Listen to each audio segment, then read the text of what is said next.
between the grapevine, we're hearing that the two South African trainers, David Ferraris and Tony Millard, have got a very strong hand in the first of the afternoon. Yeah, they have. I'm riding David's horse in the second, and he's been flying in the mornings, and his form over the 2,200 metre at Happy Valley is outstanding. I don't think he's been out the first 3 or 4. So he gets his chance tonight. He's got a decent draw, and as I indicated before, his morning track work suggests to me that he's going to run very well. Obviously, I'm sure you don't study the form intricately of the races that you're not riding in, but you probably have an idea of Super Sweet Orange and maybe Atomic Blast in the first? Yeah, Atomic Blast, I'd be more confident if he was running on the dirt. He's won and run third there. Super Sweet Orange gets his chance in Class 5 now. It's taken him, David, a long time to get him down to Class 5, and I would suggest that he would probably be the better of the two at the Valley. Just the gate? Yes, but he's got enough tactical gate speed to overcome that, and there's a few in there with tired legs, whereas he's had a bit of a break, and he's going into the race, looks like what's going to be fresh legs. Okay, just so for the public out there, just mention the name of the horse that you're riding in the second. Autumn Gold. Autumn Gold, okay. I see that the tipsters are not overly bullish about that, but that's the art of the deal. We move on to the third race. Clever Spirit seems to be the talk of everybody's town, and Bolshoi Ballai. Yeah, it's a very open affair. I think a horse that I've been doing a lot of work with, and unfortunately I'm not riding tonight, called Empire Star. He ran very, very well first up, and he's got an awkward alley, but if he overcomes that, he'll be a force to be reckoned with. What's the key here at Happy Valley? If you go too hard, too early, they're going to swamp you in the latter stages, or is it all dependent on the pace of the race? It's all dependent on the pace, and the C-track, generally the lower draws and on the speed is where you want to be. However, having said that, sometimes they go too fast, and you know, the awkward draws, you can slip a bit further back, get some cover, and get a good kart into the race. The rail does throw you out in the straight, so you can always get a run up the inside if you want to ride a patient and confident race. But generally speaking, it's a non-pace course, and you know, if you're in the first half dozen, you're pretty much going to be in the finish. All right, let's fly along here. Carefree, Let Go, Master Viking, Young Empire.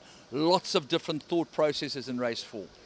Again, very open. That's the second division of the Class 4 1200, and Tony's horse, Master Viking, loves this City 1200, and he's an up front runner, so he should be giving you a good sight. Fantastic. And then race 5, Ambitious Pins, seems to be the talk of most of the tipsters, and Some Wind Dragon. Nothing else really fancied there. No, I think that's a good Quinella, really. I think Some Wind Dragon's in great form, and Karis has a good association with the horse, and he won very convincingly last time, and Dragon Pins has dropped down to Class 4. He had one run the other day, ran third, and he was lucky enough not to go back into Class 3. So, yeah, that's a good Quinella, that. Fantastic. And then I'm pretty bullish about Land Grant. Do you think anything else has got big claims in race number 6? It's open. Again, it's probably one of the biggest.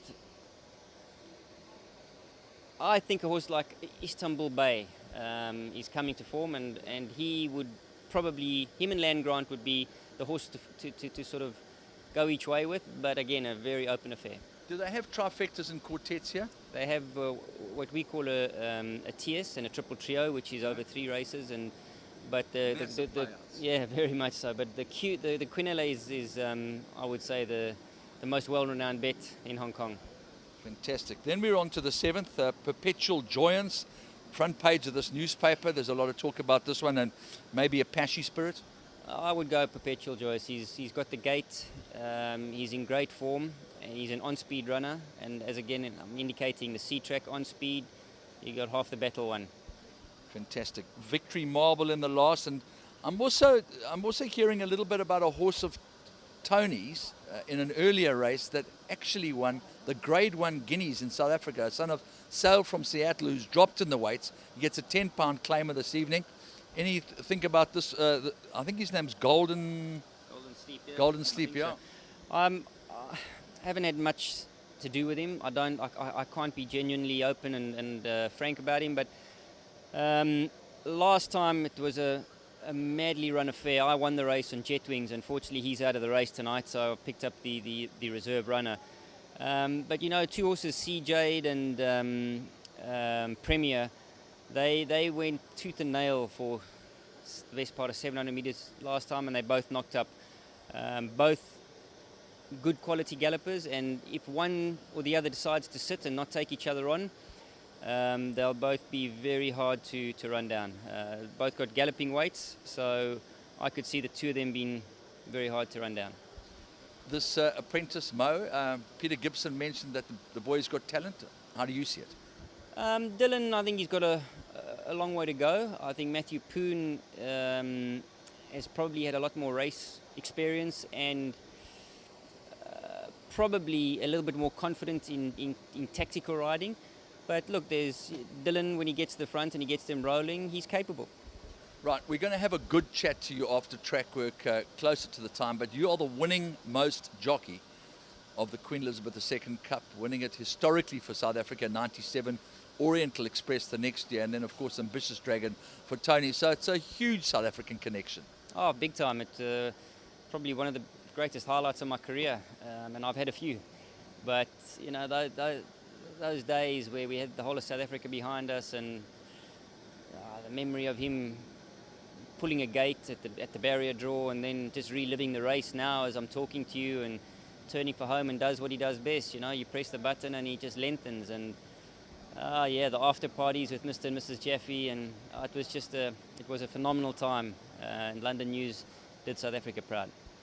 Interestingly enough, you know, when you think about Waishong, who rode Viva Pataka, on another occasion Mick Kinane was on the horse, and the same applied to Oriental Express. I think Basil rode him earlier on in his career. Basil started off early in his career, and then Basil left Hong Kong, and I got the job with Ivan, and yeah, the rest is history. Dougie, finally, it's sad, very disappointing for the Hong Kong Jockey Club with the fare that they put on, the money they're putting on, to just have 8 runners in this glorious race. It is a shame, and honestly, I can't put my finger on what that boils down to. I think possibly that you've got the UK season just kicking off. Their horses aren't in the prime of fitness, and they don't want to jeopardize a trip over here and ruin whatever chance they have of winning a Group 1 on home soil.